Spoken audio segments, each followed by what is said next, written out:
Eminencies, Excellencies, dear friends, I want to start by thanking the children for their performance this morning. And I want to also thank especially the youth that has been here with all of us today. It is indeed a great honor and a privilege to be able to speak with you today. Of course, the Vatican is a treasured destination for many throughout the world, including for those from my home country, Mexico. So coming here, representing the United Nations, is indeed a great honor and also a high responsibility. I want to begin by discussing a narrative that is common to many cultures and faith communities throughout the world.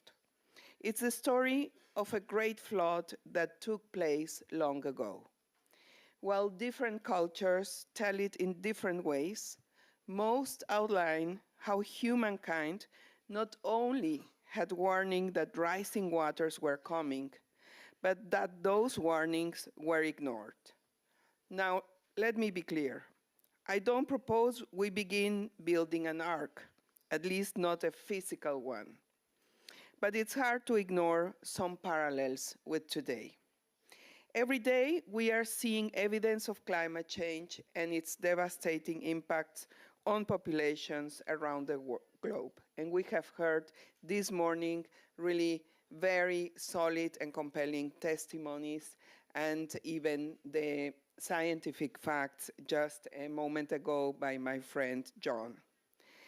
2 weeks ago, a respected scientific publication published an article with major implications for people everywhere. It reported that the rate at which the continent of Antarctica is losing ice has tripled since 2007. That's only 10 years ago. And the pictures we saw and the testimony we heard this morning from Jade are only confirming the dramatic information that we just received. So the pace is alarming. Scientists say it will contribute 6 inches or 15 centimeters to sea level rise by the year 2100. That's very, very soon. 6 inches of water. That's roughly the height of the pens we are holding in our hands. But for many nations, 6 inches of water is the difference between existing and not existing.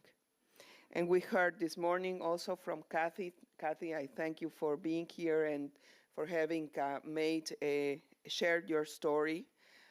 I heard that just last week when I was in Tuvalu, and it is really dramatic. While we are here in Europe sitting in this wonderful place and having this conversation, what is going on in those places is really dramatic. And we do have even more than Antarctica to worry about. I was also recently in Austria. Their glaciers are melting fast. In 2015 alone, 3 glaciers retreated by more than 320 feet. That's more than half the height of St. Paul's Cathedral. They're in retreat throughout the world, and we saw that also in the presentation by John. All that melting ice must go somewhere.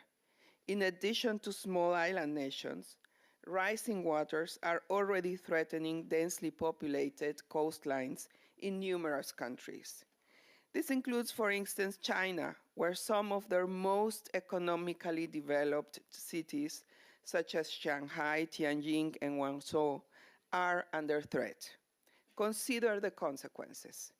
Just a 1 meter rise in sea level could inundate 92,000 square kilometers of China's coast, displacing 67 million people.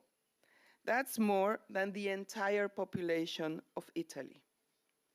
In the past, what happened in one country affected one economy. Natural disasters were isolated. This is no longer the case.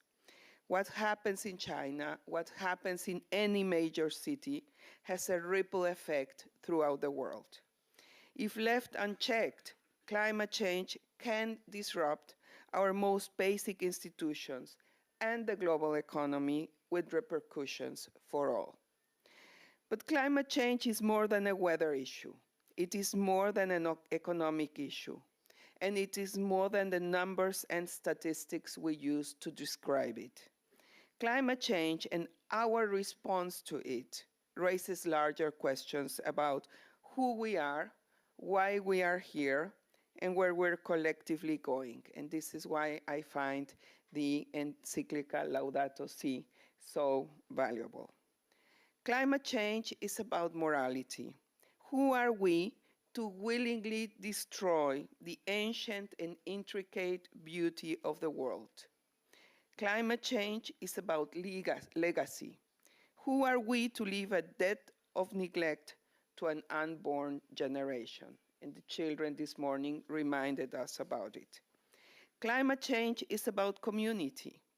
Who are we to live beside our neighbors, be it next door neighbor or neighboring country, and turn our backs on our shared challenges and responsibilities?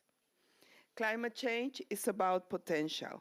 Who are we to ignore our enormous power to affect change on a global scale? And climate change is about opportunity. Who are we to ignore the fact that by addressing climate change, we can also address some of humanity's biggest challenges? Because if you follow the string of climate change, you'll see that it's attached to issues such as poverty, hunger, equality, migration, human rights, and so much more.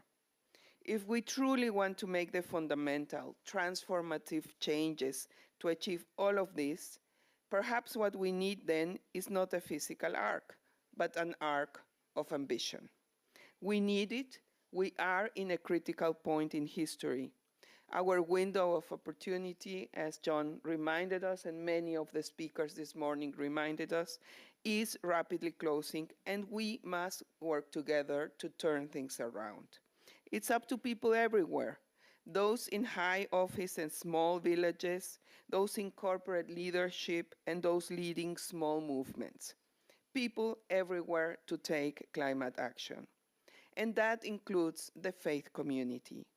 Climate change doesn't care if we are Christians, Muslims, Jews, Hindus, Buddhists, or other, but through a unity of efforts, we can address it.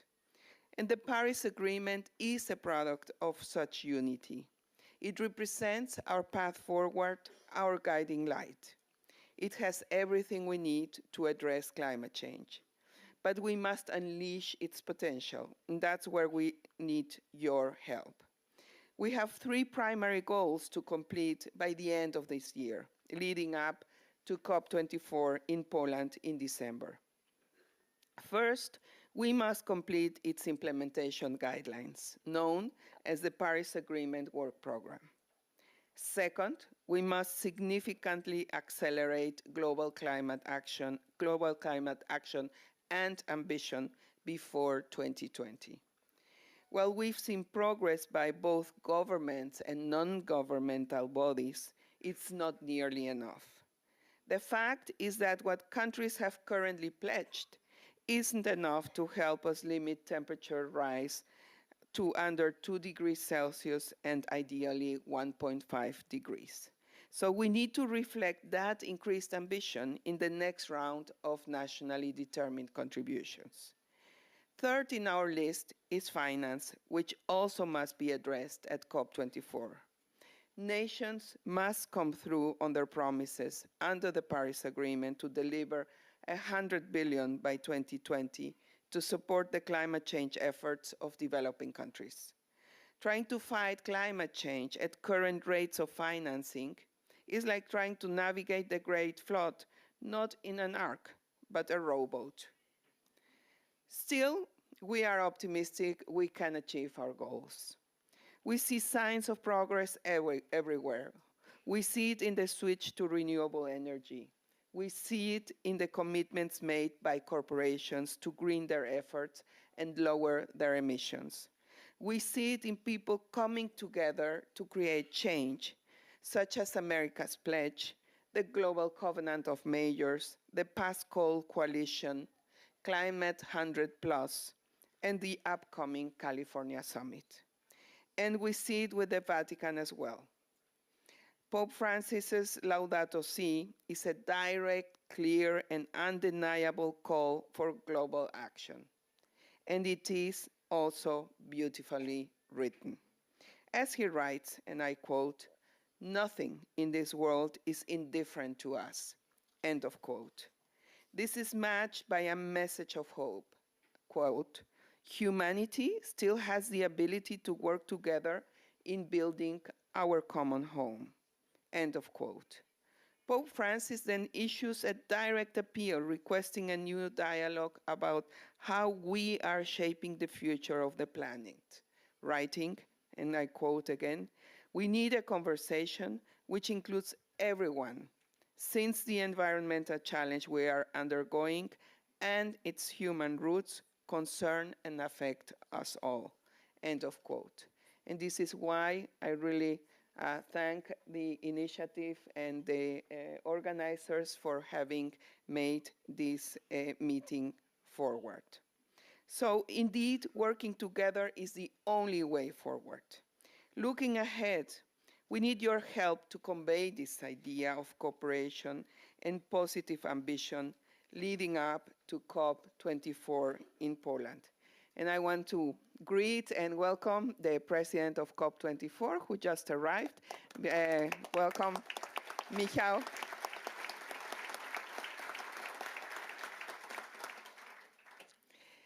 And there, as Cardinal Turkson said this morning, we need to reflect and act together, just like we are doing now.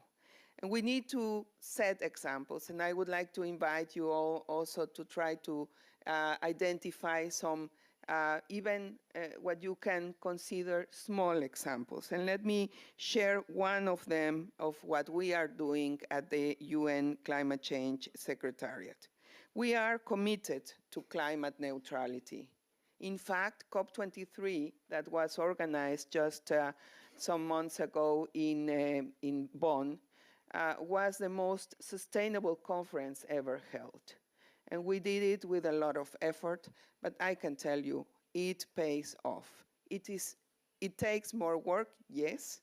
It is not more expensive. So that's one of the messages I want to leave with you. And we have a special program that is called Climate Neutral Now, where through which we support individuals, corporations, conferences, groups, communities to become climate neutral. We stand ready to support any of you if you are interested. And we stand ready to support the Vatican if you would like to go into that challenge of becoming climate neutral.